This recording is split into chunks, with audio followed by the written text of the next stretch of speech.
Greetings, lady. Welcome to Homemaking Radio, a place to listen while you get something done at home. I'm Lydia Ruth. Welcome to the Manse. Everything is going fairly good here, and I wanted to speak a little bit about small talk and how important it is to answer a question, how are you, or how are things going, with the words fine or well as can be expected, so that we reinforce the calmness in our own selves. And sometimes when we have a life full of chaos, repeating it often brings more chaos. So that's what beautiful small talk is for. And ladies, so I'm going to start out with small talk here. The purpose of this is to listen. It's about homemaking and other things. If I read something that I want to share with you, and the first thing I'd like to tell you is to click the link in the description box below the video that's on YouTube and go to that page to listen, because that's my blog where I have embedded this, and you'll avoid the ads. And I do make these videos on my computer, and so go there, and then you'll get to see the pictures that go with the subject matter of the day, and the links that I talked about, or maybe a poem or something that I read, and the pictures of, and also other things on there around the Manse. And so today we want to start out, I have the 3 subjects and I haven't changed. I had thought about adding a few other things, but of course it went in my head and flew away. But the 3 things were for homemaking were preparation, homemaking inspiration, or I don't do many homemaking hints because you can find them in abundance all over the web and in books. I might mention a book that I like, but it's mainly just to listen to, and I probably do things worse than you do. A lot of you do things so much better than I am, so you can find your own homemaking style that fits your home. But the point is that we're learning contentment at home and making the most of it. And the other thing that I like to talk about is things that are more social, like hospitality, dealing with people, and also personal things like anxiety. And the reason I've included anxiety is that the home used to be a place where you could go, and it was like Gaston in Gigi, where he would go up to Mamita's he called it her dingy little apartment, and he was a socialite, and he was full of stress, and he would sit down on her couch and go, ah, and just want a cup of her chamomile tea, or some of the casserole that she made, just simple things. And home used to feel like that. You could get away from the stress of the world. And so, and even people that want to homeschool their children find that it's very stressful. So I wanted to share with you how you could diminish that. And I will be reading you some things about that. And also, one of the reasons is that stress used to be almost non-existent in the home, unless the home was a crazy place. And as many of us grew up in large families, it was noisy and somewhat chaotic. But I do want to talk a little bit about it. So, but I know that it's more amusing to you, and I know that some of you are cheating and scrolling forward to find that part. But I hope you'll listen to the personal care part and the preparation, getting ready for the home. I think that is so important to have what you would call a starter kit. Now, I have been learning about that because I joined one of the Jane Austen reading programs for summer, and they have an autumn reading program, and they have what they call a starter kit, and it's on YouTube, but there's really nothing there. It's just they tell you things that you will need to use, they recommend what books to read, what links to go to, what you need to do, and they'll have a program like that would kind of imitate the quiet life of that era, the Regency era, for country folks. And it would be things like writing letters, techniques in writing letters. They will explain about the paper and things like that, or things to do that are Jane Austen-y. going for walks and having tea, etc. And so preparation, having a starter kit. If you were to give yourself a starter kit, what would be in it? Well, I got to thinking about that. I'd give myself a box or a basket with a blank notebook in to write all my crazy notes and lists. And I've got lists here. But I'd also give myself a blank book that was pretty, that I could write quotes and things that I liked, or even record my own prayers. Something that would be worth keeping, that wouldn't be just a bunch of scribbles like this. And so I would have 2 notebooks, and then I would include an apron that had the top part on that would cover the clothing that I'm wearing. And then I might include a little drawing of things that I like to wear at home. And I think that's really important when you're getting ready to wear things that make you happy. Don't wear things that make you feel like you're going to face a day of drudgery. Wear something that makes homemaking exciting and pleasant. And don't worry about wearing it out or getting it dirty. There's more where that came from. I sew my own, so I don't have any problem with that. But there are nice things that you can get made of cotton, even in the discount stores. And you learn to sit and walk differently. You learn a little bit more, I would say, gracefulness with what you do when you work in something that you like to wear. And I'm not saying that everyone has to do the way I do it. I'm just basing this on my own observation and experience, that my days go better if I'm dressed the way that I like. And so then I would also include a personal care product or kit or something that might help with, I don't know, hair care or skin care or something else. And I would include a teacup, some for whatever favorite beverage you have. And I'm not saying everybody has to drink tea, but there are things we call tea these days that aren't really tea, but whatever. And I would have a little gratefulness journal.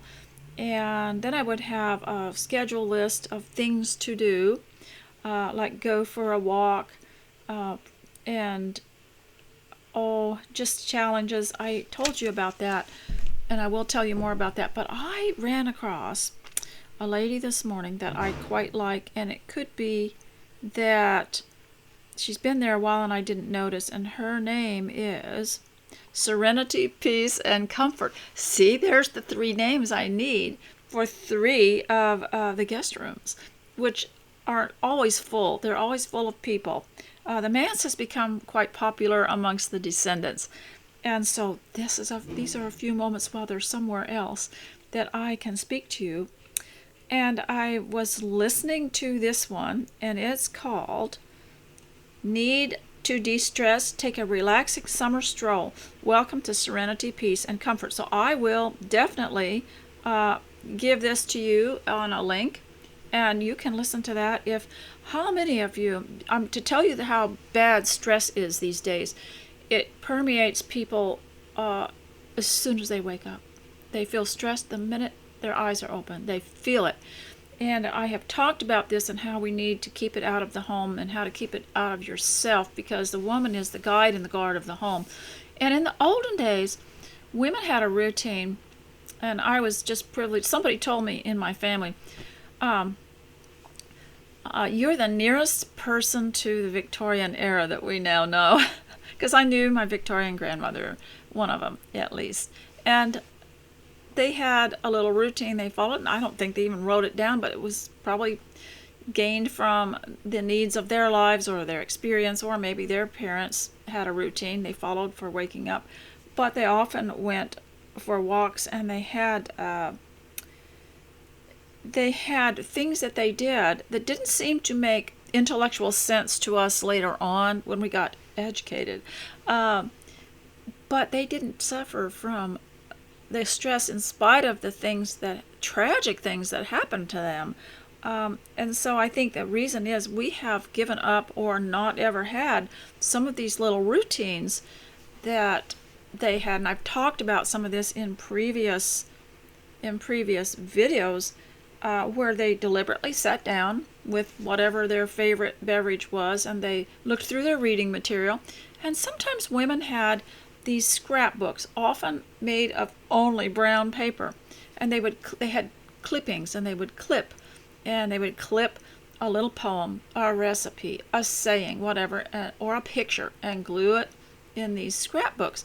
And they weren't always about the Titus II homemaking idea, but and practice, as they were about settling the mind and understanding life, because they were there to guide and guard and stabilize the home. And today they don't realize the power and the necessity of that. And we've lost our power, in a way, to have no stress. And it attacks us because we don't have a buffer. And many of the things that older people used to do, well, they weren't older all the time. Some of them were young, but they did things more slowly. They didn't rush so badly. Getting ready in the morning was something they did with thought, and so that your mind doesn't have to race to catch up with where you went or what you did. That you're present and you feel in touch with what you're doing. And I can talk more about that later, but I wanted you to know about that because it was interesting to me. Now, I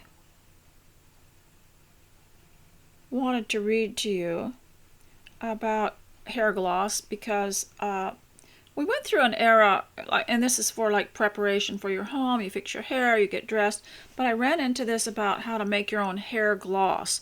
And glossy hair used to be very important to people because it looked like you'd been out in the sun and it was shiny and clean. And now they have the hair gloss, but have a lot of other things in them you might not want in your hair. And it says all you have to do is mix 1 tablespoon of coconut oil with 1 tablespoon of honey. Heat up this mixture until the mixture has melted and appears liquid-like. Apply from roots to the bottom, the bottom of the roots, and then roots to the bottom, and then cover your hair in a shower cap for 15 to 20 minutes. I probably would just put it on the bottom of my hair. Rinse thoroughly but gently, and you should have shine in no time. And I thought that was interesting, and it's from Do It Yourself 7 Easy Recipes for Shiny Hair. So I thought that was interesting, and I love doing things natural. And I remember the old adage, let your food be your medicine and your medicine your food. And I never want anything that I couldn't eat. So that's one thing that I learned that I wanted to share with you. Learn something new every day. I talked to you about the lady that went into kind of a emotional slump after a number of tragic events in her life, and she had to pull herself out of it. And that was one of the things that she listed in her little book, was that she would learn something new every day. And of course, I'm sure it was tailored to her needs also. Now, so in getting ready, I always, this would be my kit. I would include five 1-minute things, and that would be bathing and hair and dressing. Oh, that'd probably take more than a minute. But the other thing would be my prayers and my list and my cup of whatever I like to drink, my cup of tea, my favorite tea, and a walk or some exercises. I have recently found exercises that I like from a girl named Lucy in England, and she has a program I always like. We always want people to take care of us. We want to take courses and pass them, and I would encourage you to create your own course of life and your own program and regulate yourself and train yourself. Train yourself to obey what you wrote down here. But she has a program of 30 days, and you download it and you go to click off. You can click the little button when you finish that day's exercises. And although they're probably too vigorous for many of us, it's neat just to do a couple of them. And she doesn't have music in the background, which is nice because I get head noise, so I don't like a racket in the background of these exercise programs. And she is just more mild and not so, you don't have to read about her crazy life And so many of them, you get to going on them and you think, this is a wonderful exercise program and this woman is really nice. And then you find out other things in her life that maybe aren't so wholesome. So I will, and I did leave you a link for that. And so with homemaking, what we want as ladies, and I just want to tell you about this because as soon as you become a target of people who are jealous or who don't think you should be, they think you should not have so much freedom, and they want to regulate you. They want to boss you. They want to put you under some kind of burden or stress because they're not free like you. Homemakers have more freedom to regulate their own selves, to make their own schedule, and there's nobody standing over them saying you've got to do this and do this and do this. They do whatever works for their home. But over the years, I have found that there are some people that will target the happy homemaker because they want her to feel under as much regulation and stress as they are under, whatever kind of life they're living. So you've got to work out, you've got to remember that anything you do that's good and that's worthwhile, you have to expect that it will be attacked. And don't be slain when somebody says something extremely put down or cruel. For one thing, homemaking is a very noble thing to do. And people are happiest and less stressed when the house is in some kind of order. I have noticed that myself, that my descendants and my family are calmer, speak more calmer, aren't quick to answer back when the house has a sense of order and peace. And it doesn't mean you have to have everything in order, but just so that it looks peaceful. And there will be those who will be from maybe outside your home, or maybe your own relatives come in and say something about you or to you that's quite cruel. You have to expect that because they don't have their lives together and they are jealous that you do. And we don't always have everything together, but you have to not be slain. When I first began homeschooling in the 1980s, it was a pioneer situation, and we didn't know any other homeschoolers. Many of them did not know other homeschoolers. We all thought we were in a wilderness by ourselves. And so when someone said something that was completely ignorant or threatening, it might just put us out of commission for several days as we tried to recover. And we'd go on long walks and we'd read books and we would talk to our children, but somehow couldn't settle down and do the work that we intended to do. And the reason is that people can say things that you're not prepared for. And I think that's really important for you to say, I don't know all the answers, but I know that I'm going to try to please God by what I'm doing. They can't argue with that. Someone said to me once, I hope that we can make our homeschool days pleasing to God. And I thought, someone can't come in and argue with that. And they might even run your religion down if you're a homemaker. And maybe you're not particularly religious, but they sense that that's something you're doing that because of what you've read in Scripture or because you believe that you should be home. And they will say something quite cruel. And what you can ask them to do is pray for you. And of course, they don't want to do that. So I would like for you to experiment on yourself and train yourself in homemaking and find out what things give you the most peace and satisfaction. Keep a little diary of it because it can be very stressful. You can make it just as stressful as any other thing if you're not careful. And stress seems to go with it. And I was reading, who was it? Oh, I will send you a link to this beautiful lady who has a blog where she said that she had to get away from stress because she had made a habit of it, that when she wasn't in stress and she was feeling good, she kept looking for things to worry about because it becomes such a part of your life. I guess they call that a monkey on your back. But homemaking can give you peace if you have yourself a little routine that you follow. Some people say go start at the front door, work around the room, and save the kitchen till last. Other people say do the wet areas first, the kitchen, the bathroom, the laundry room, keep that clean and satisfactory. But if you have yourself a routine, or you can experiment with it, that's the beauty of being your own scientist. So we all want a happy, peaceful home. We want to be less anxious.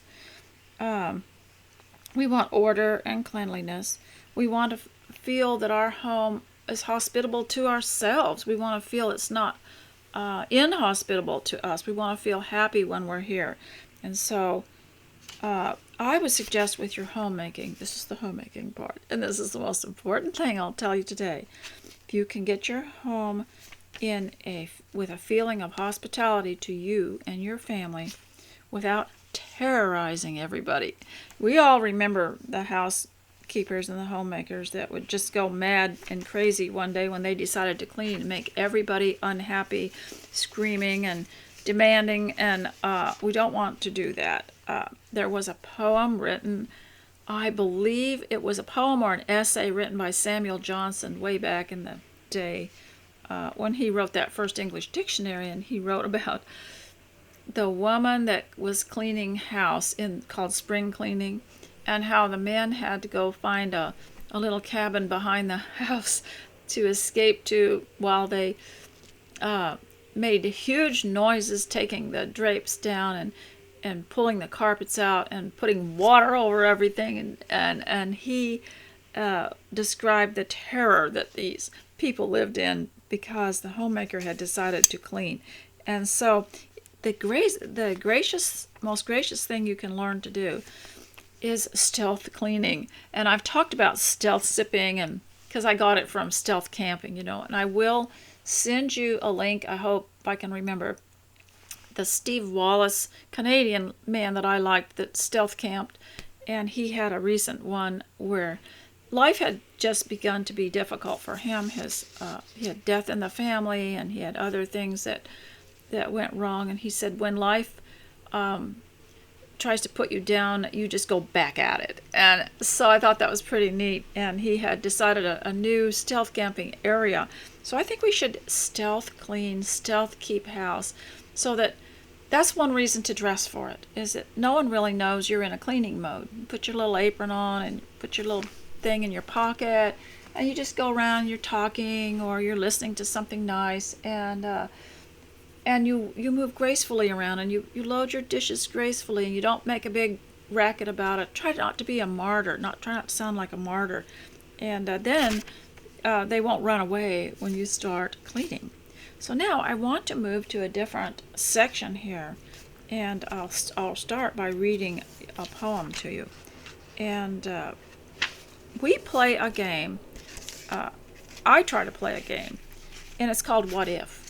And when my children were growing up, and I'm trying it too with my grandchildren, my descendants, what if you moved to a place and there was no such and such, or you moved to a place and there were no friends, or there was no place to shop, or there was no society, or there was no, what if you didn't have such and such? What if there was no one to help or hand something down to or teach? What if you woke up and suddenly lost your fortune, your home, etc.? And of course, I had read that story to you a long time ago called The Wife, and you can still hear that on the web by someone else that has a blog. And what if? And I like to play what if, because then you reach into your inner resources and you become very innovative and creative. What if you didn't have transportation and you could not go and get the things that you needed? You could probably find something that would work, and with what you had, how to use other things in other ways. So I'm going to, because this section here is on people, and so I wanted to read all of you, because you're homemakers, you're going to have a little more freedom. Maybe you're going to go do your business in town, you're going to go to the different places that you need to go, and I was wanting to know what does the Bible say about troublesome people. Well, I lost the one that that I wanted to read, and it was in Proverbs, and I'll try to put that down for you. But it's talked about that a wise man or a prudent man sees trouble and walks past, but a fool will meddle in it. And I guess some people just like the challenge, of arguing with someone. But this is talking about argumentative people. You might run into something like that. But then there's another one here. And it was about temptation. That there's not going to be no temptation. And the temptation is to argue back with someone who is sharp, who is contradicting constantly. Sometimes those people can be quite toxic. They get into your head. It's not good to have children around some people. They may not smoke or drink or swear, or they don't live filthy lives, and they may even say that they don't watch things that are impure and everything, but they have a very bad habit of debilitating people with cruel remarks, with maybe not even sounding cruel, but talking back and correcting someone constantly, criticizing. Maybe they don't even swear, but they are very toxic because they can get in a person. And I've noticed even children sense when someone's very negative, and all they're doing is contradicting and talking back and arguing. And you as parents, you've got no business arguing with young children or 2-year-olds or stuff.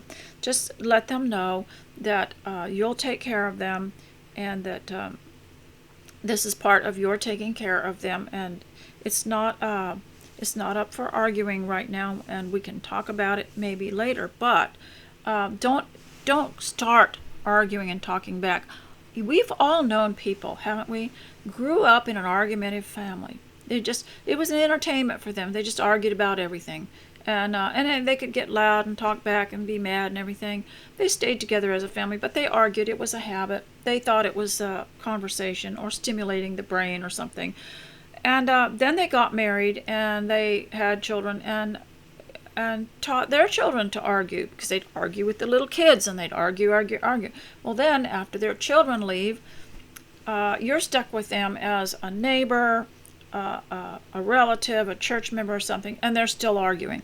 And they don't understand how the world works as far as having, and many of them end up with health problems. And the more they contradict and argue, the sicker they get, and they don't realize how that's connected. And in several of these books that I read to you, one of them is Brian Kozlowski's Jane Austen Diet, where he talked about the mind-body connection, and how a foul mood could make you sick. And the other one was Stormy Omartian, Greater Health God's Way, and she had something in here about that sort of thing, and how it can cause your heart and your digestion, even your elimination, to go awry when you have had any kind of unpleasantness. If any of you have ever had a pet cat or a dog, and there's some kind of disturbance in the home, that animal will get very sick. And so you understand that this exists. And so first thing I'm going to do today, when I'm talking about, the people part here, is read you a poem from the Edgar Guest book. He was, the family poet. And this one, there are 2 poems here that just amaze me, because there are some people, and there are plenty of poems and stories about this. McGuffey's old readers, the Christian School edition, the readers were renewed every year, and different things added to them, and they got quite secular over the years, and not as good. But the Christian School edition was really good, and it had a story in there. of people who are sour on life, and there'd be a beautiful day and they'd say, well, not for long. Or someone would say, I'm very happy you got a new house or something, and they'll say, well, I don't know, it's got more problems or something, and they just never could be happy, and they would make you unhappy too. And there was a story in one of those books that said when some people see happiness sitting on a post, and I'm out here in farmland, we have posts. My favorite thing is to take a picture of a teacup sitting on a post. And one of the sayings of the olden times was, when someone sees happiness sitting on a post, they knock it off. And in those days, that's where we get the word post office. You know that, don't you? That people would nail a sign in or a notice on a post. And as you were walking along, you could read and see arrows where things were, or somebody lost something or whatever. But when they saw happiness, and it was just a figure of speech, they see happiness sitting on the post and they knock it off. And so I want to read this poem that he wrote, and this is called Summer. Bees are in the blossoms, birds are on the wing, roses climb, and summertime is kissing everything. Little pansy faces wink and smile at me, and far and near there's not a tear that human eye can see. There's beauty in the garden, there's beauty in the sky. The stately phlox and hollyhocks have put their sorrows by. The gentle breath of summer has blown the cares away. All nature sings, for morning brings another lovely day. And some are blind to beauty, and some are deaf to song. The troubled brow is heard to vow that all the world is wrong. And some display their sorrow, and some bewail their woe, and some men sigh that love must die and summertime must go. Yet there are those who blossom like roses in the sun, who dare to climb in summertime when all their care is done. They hide 'neath smiles of beauty the sorrows they have borne. They seem content that God has sent another lovely morn. Oh my goodness, how much we need to try not to diminish the blessings of our lives. And that's why I suggest you start to notice and write down every little thing in a book that you want to keep. And I mentioned this lady that said she had to bring herself up out of this terrible despair of life that she had. And so she decided several things. She would note several things that she could do that were just didn't cost her anything, were practically no effort. And one was, I'll just list some of the things.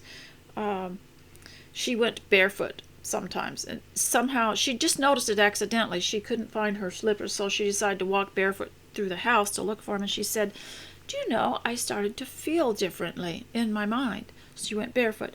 And also, she decided to read something aloud, even if it was just a couple lines of a poem. And she decided to make herself a program, even just the tiniest little things to do. She had a blouse that didn't have, the washing machine wasn't getting the little collar sections clean, so she decided to put it in a little basin and go outside and wash it with an old-fashioned bar of laundry soap. And she sat out there in the sun, and she was doing that, and then she hung it on a little line. I think she put it on a coat hanger and hung it from a tree or something. And just little tiny things, and then she wrote down a prayer in a prayer journal. You can get to the point where you don't feel like doing that, but she decided to do things she didn't feel like doing. And before too long, her text bank was full of people that she was helping, or they were texting to her, and so she had quite an address book. And so she also realized how important small talk was. You can get to the point, if maybe you've had very hard blows in life, that you don't feel you have anything to say. And we all long for meaningful conversation, and in the past have come to maybe despise this silly small talk, which we felt didn't have any meaning, but the importance of small talk, that is like an introduction to something more meaningful. It's like having a cup of tea before a huge meal or something, or having a bowl of soup before you hit the big meal. It's like a prelude to a song. Remember, the old compositions had a little beginning that, would prepare your mind and your hearing for the bigger concert. And so that's what small talk is. And I've heard people just despise it, but if you'll read the Jane Austen books, they have some of it in there that you might be able to adopt. And I particularly like, please accept my best wishes for your health and happiness, or please accept my prayers for your health and happiness. And hello, how are you? I'm fine. I'm as well as can be expected under the circumstances. And remember Mrs. Bennet, when she was so slain by her daughter running off and getting married in, forget where it was. It was where people that got married in that day, that nobody else would marry them, would perform it. And so someone said it, they were so sad to hear the news of her daughter. And she said, and Elizabeth said, we are enduring it as best we can. So when someone asks how life is treating you, say, I'm enduring it as best I can, and offer, let's have tea.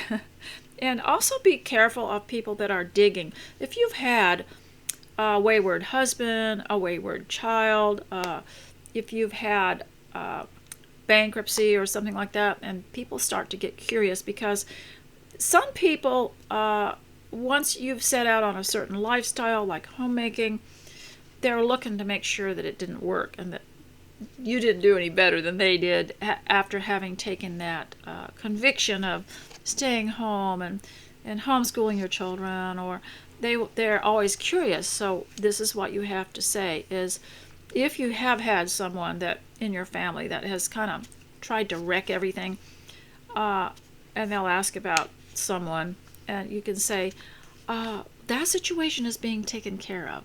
God is good, or something like that. And that's all you have to say. And you don't have to give them anything else. And also continue to notice your blessings. And so this lady that I was telling you about, I should write a story, maybe a fictional story, which would include her and other things that I've heard over time and observed myself.